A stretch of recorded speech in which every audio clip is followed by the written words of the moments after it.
Continuamos con Daniel García. Eh, esta decisión de Israel, de repente, ¿no? Trump había dado plazo para buscar algún acercamiento, alguna negociación, pero de repente estos 60 días que inicialmente se habían dado a Israel, o lo había dado Donald Trump, ¿verdad? Al día 61 se produce esta decisión.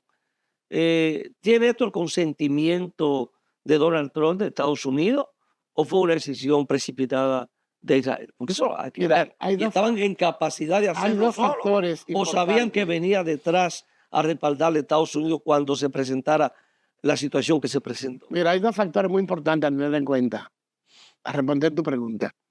El primero es que Trump tenía negociaciones muy avanzadas con Irán. Exacto. Muy avanzadas. Pero ¿qué ocurre? Que esas negociaciones dejaban a Netanyahu en el zafacón, Fuera del escenario. totalmente en el zafacón. Y Netanyahu es Netanyahu porque está en esa posición. Pero en el momento que Netanyahu se ve obligado o se le saque de esa posición, Netanyahu se convierte en un preso, en un... Él está luchando por su sobrevivencia. Por su sobrevivencia. Entonces es un salto hacia adelante lo que él da al embestir a Irán. Sin el consentimiento de Estados sin el Unidos. consentimiento de Estados Unidos. Aunque empujado, porque esto sí hay que decirlo, empujado por el Estado Profundo, por los líderes del Estado Profundo norteamericano, que fueron los que le apoyaron, le respaldaron. Y Trump, en última instancia, tuvo que meterse en el tren porque ya la agresión a Irán estaba en camino, se había ejecutado. Entonces Trump anda buscando ideas, buscando en diestra y siniestra cómo resolver ese problema que le ha creado Netanyahu con esa embestida a Irán, pero apoyado por los conservadores del Congreso y del establishment norteamericano, pero en contra de Trump. Entonces Trump se inventa el bombardeo. ¿Y tú crees que una decisión así como esa puede ser un invento? Sí. Eso fue una improvisación. No es nada planificado. Porque ahí se suman dos cosas. Esos recursos que no se habían utilizado antes, 125 aviones. Mira. Y esos bombarderos, esa bomba que no se había utilizado nunca. Mira, eso da a entender las contradicciones internas que hay en el gobierno de Trump, donde el Pentágono manda fuerzas militares al Medio Oriente sin que Trump tenga control de ella. Porque te digo, la situación de Trump internamente está siendo muy difícil. Porque hay todo un cuestionamiento si podía actuar o no sin el apoyo, Señores, sin la decisión del Congreso. O sea, porque esa parte es importante verlo. Podía hacerlo de manera unilateral, él tomar la decisión sin la aprobación del Congreso y ejecutar una acción militar de esa magnitud. Lo que pasa quizás hace mucho tiempo. Lo que pasa es que la división interna que hay en Estados Unidos, en ese gobierno de Trump, es tan terrible, que, oigan esto, aparenta que hay dos gobiernos. Ahí en la Casa Blanca, hay dos gobiernos. Hay dos gobiernos y hay uno que está luchando por aprovechar esta coyuntura para crear un impeachment a Donald Trump. Un impeachment porque dice que Trump mintió al Pentágono, mintió al Congreso, hizo una guerra en Irán contra la decisión de sin haber pedido permiso al Congreso, por un lado, mientras por otro, otros líderes del Congreso apoyaron a Netanyahu en esa guerra contra Irán. O sea, Estados Unidos, señores, es un lío. Y el informe final, el informe que dan de que, bueno, hemos logrado los objetivos que percibió, esas bases de esos centros de investigación, de las bombas nucleares, todo eso está destruido, ahí no hay posibilidad de hacer nada. O sea, sin embargo, ha aniquilado el programa nuclear de Irán. ¿Qué hizo Trump? Intentar parar la guerra a través de un artificio como ese de fingir bombardear 3 centros de investigación científica nuclear de Irán. Hay que recordar, señores, que George Bush en la guerra de Afganistán y eso yo lo dije en este programa, intentó bombardear unas montañas donde estaba escondido Bin Laden y su principal fuerza su principal fuerza militar. Y esas bombas que mencionaron ahora, que la madre de todas las, qué sé yo qué, no hicieron nada a esas montañas. Por eso yo dije ayer en el ¿Tú programa. crees que realmente eso está intacto? ¿Tú crees que eso está intacto? Pero señor, eso está... Con una bomba tan poderosa como esa, realmente- la cantidad que se lanzaron con objetivos muy específicos, identificados, y eso no va a tener, Señores, no iba a lograr ningún señores, impacto. solo una bomba atómica, una bomba nuclear, puede desbaratar esas montañas. Ya. Y una bomba Con el nuclear nivel de de gran... profundidad que cuando se lanza y luego explota, porque estamos hablando hasta de 60 metros. ¿Qué 60? No, lo que decía, con las que se lanzaron. 700 y 800 y hasta zonas No, con las 900 que metros se por lanzaron, profundidad. se habla de 60 metros de profundidad. Ahora te estoy diciendo que eso fue un show, esa situación es un show. Pero Entonces, ¿qué va a ocurrir a partir de este momento? Irán se quedará así porque, según tu análisis, Irán no sufre absolutamente. Yo creo que sí. no, Irán sufre, espérate, no estoy diciendo que no sufre. Ya. Irán sufre la decapitación, Irán sufre la pérdida de sus recursos de defensa aérea, Irán sufre los científicos que mataron, los militares, Irán sufre la muerte de ciertas y poblaciones, infraestructura también. e hay infraestructura población que militar muere. también. Claro, yo no estoy diciendo que Irán no sufre. Ahora, quien más sufrió fue Israel a nivel de infraestructura, Fue más. fue Israel. Pero que Irán, como es un país de 92 millones de habitantes y un país de 1,5 millones de kilómetros cuadrados, tiene enormes posibilidades de rehacerse de nuevo. Pero Israel no. Israel tiene 22,000 kilómetros cuadrados. Oye, 22,000 kilómetros cuadrados. La mitad del Y país. 7 millones de habitantes ahora mismo. La mitad Con de una este población país. totalmente deslocalizada y sin empleo. ¿Qué usted cree que va a ocurrir entonces a partir de este momento con Irán e Israel? ¿Seguirá Israel con esa confrontación? ¿Responderá Irán ante esa agresión? Porque no ha tenido mayores repercusiones. Yo le voy a Es cierto, hay. Yo le voy a hacer una pregunta Ajá. curiosa. ¿Qué usted cree que va a pasar entre la OTAN y Rusia? Es lo mismo.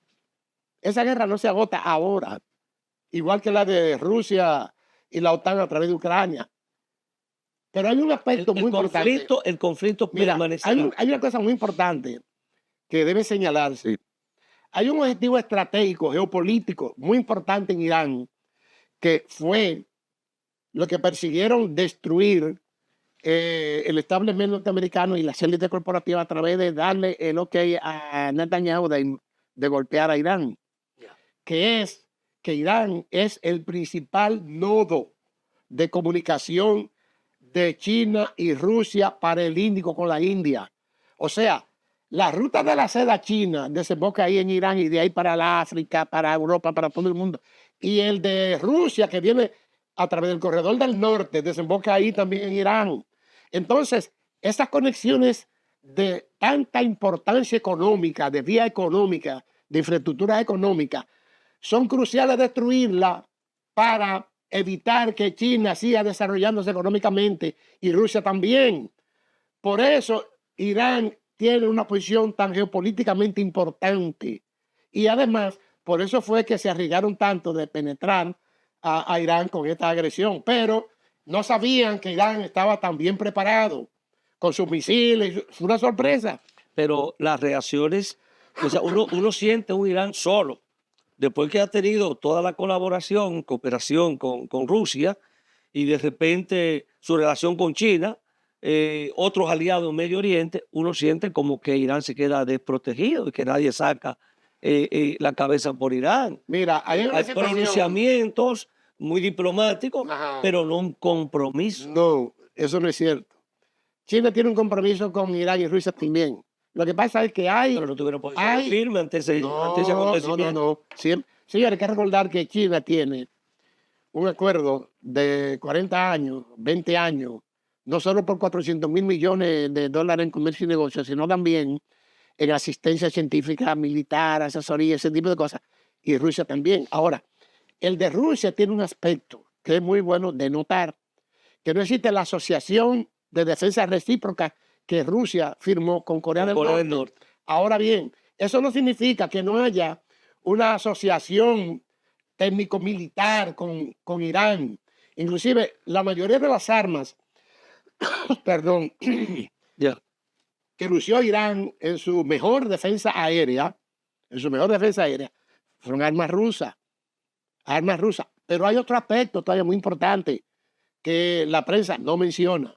Mira, en Rusia viven 3 millones de judíos. Tú ves lo que es el lobby judío aquí en el Congreso norteamericano, en la Casa Blanca. Ya. En Rusia hay un pequeño lobby judío, así, con esa misma capacidad de influencia. Entonces, el presidente Putin tiene que cuidarse muy bien de qué hace con Irán para que esto no repercuta en lo interior con esta población judía que es tan determinante, que es muy estable y se siente muy segura en Rusia. O es que no Entonces, tiene un conflicto más que escale a otra magnitud porque tiene su problema con son Ucrania. problemas, son problemas Y Rusia internos de tiene sus Rusia. temas también. Son problemas internos de en su Rusia, zona de oye. influencia. Pero eso es digno de mención. Digno de mención porque esa población judía en Rusia está muy estable y respalda al gobierno. Entonces Putin, que es un tipo muy agudo, hay que dejarse de cuento, muy agudo en su pensamiento y sus predicciones, no quiere quedarse fricciones apoyando a Irán abiertamente con todos los recursos, aviones, municiones, esto así como lo hace China, como lo hizo China. China le dio a Irán de todo, de todo. Si se habla de una flotilla en la sombra para Rusia vender su petróleo, China lo hizo ahora, aviones en la sombra para abastecer a Irán. Acuerdo, no se pierdan, ¿eh? Acuerdo establecido por Rusia y China. Eso no fue al azar. Acuerdo establecido entre Rusia y China. ¿Por qué? Rusia apoya a Irán en todo para liberar ese frente del monstruo que es el occidente, militar, armado, la OTAN, ese tipo de cosas. Y Rusia se encarga del frente de Ucrania, OTAN para allá. O sea, esas son cosas muy bien pensadas. Esta gente está teniendo éxito en los BRICS, señores, y no es por cualquier cosa. Hay la próxima cumbre de los BRICS. Sí, ahí en Brasil. Hay una próxima cumbre. En Brasil va a ser. Exacto. Eso es lo mismo. Eso es mantener la maquinaria aceitada. Donald Trump, a raíz de todos estos acontecimientos, termina dando una orden. Termino los bombardeos y yo le doy una orden. Cuidado, a partir de ahí esto se detiene. Entonces primero utilizo la fuerza y después entonces llamo a la negociación y paro la confrontación. Entonces es como si el que tiene la capacidad de decidir lo que se hace y cuándo se hace. Entonces, eso es tan así, o las circunstancias lo llevaron a tener que fijar una posición que será que él bombardeó y después determinó que ahí el conflicto terminaba. Mira, él obedece, la situación, él obedece sin ningún problema. No, eso no es así. La situación era muy complicada ya a nivel del deterioro de las Fuerzas Armadas israelíes. Esto no se dice mucho, porque había un temor muy adentro de Rusia, de China, que al atesterar a Israel a unos términos tan destructivos como le estaba ocurriendo, Israel se alocara y recurriera a las armas nucleares. Que la tiene. Claro que la tiene. Y entonces Irán no puede tenerla, pero sí la puede tener. Bueno, lo que pasa es que, está el cuestionamiento. Bombas nucleares ahí en esa zona, señores, es uno de los desastres más calamitosos para la humanidad en todos los sentidos. Porque esas radiaciones, ¿para dónde van? ¿Tú crees que Israel pudo haber llegado a tomar esa decisión? Netanyahu pudo haber llegado a tomar eso si se sentía acorralado. Pero en la ocasión anterior, cuando Irán bombardeó insistentemente, cuando le mataron unos diplomáticos en la embajada de Siria, Netanyahu preparó un avión con una bomba para mandarlo para allá, y Rusia Le queda poco tiempo para Netanyahu en el poder, Muy por la situación muy interna que poco, tiene. muy poco, muy poco tiempo. Inclusive el Estado, yo decía aquí en este programa, y se debe recordar, señores, Israel tal cual como lo conocemos hoy va a desaparecer. Se lo Ya. dije, y ese es el camino que esto lleva. Ahora bien, no pierdan de foco a Trump, que Trump tiene unos problemas muy agudos ahí adentro. Muy ¿Y en qué agudos. puede terminar esos problemas agudos? Mira, 30 segundos, ya el tiempo se nos fue. eso depende de cuán hábil sea Trump para manejarse dentro de esta coyuntura. Hay que tener en cuenta que a Trump ha perdido mucha fuerza. Se le fueron varias personas de las que eran esenciales para él. Inclusive Stephen Bannon, uno de los asesores tradicionales de Trump, está haciendo muchas advertencias sobre lo que puede pasar con Trump. Puede que lo maten, puede que le hagan el impeachment, puede que fracase totalmente las elecciones de medio término que vienen ahí. Y ya eso, Y eso, señores, la situación de Trump es muy difícil, ya. muy difícil. Bueno, hemos llegado al final, así que Daniel, gracias por venir con toda esa energía y toda esa información después de tus vacaciones, ¿verdad? Entonces, pues, nada, te despedimos hasta la próxima semana. Si Bueno, Dios hasta la quiere. próxima semana, no, hasta el próximo día. Hasta el próximo día. Cómo no, cómo no. Muchas gracias, amigos televidentes, por su atención y a ustedes por permitirme una vez más Gracias, nos compartir con vemos ustedes. la próxima semana, Dios mediante.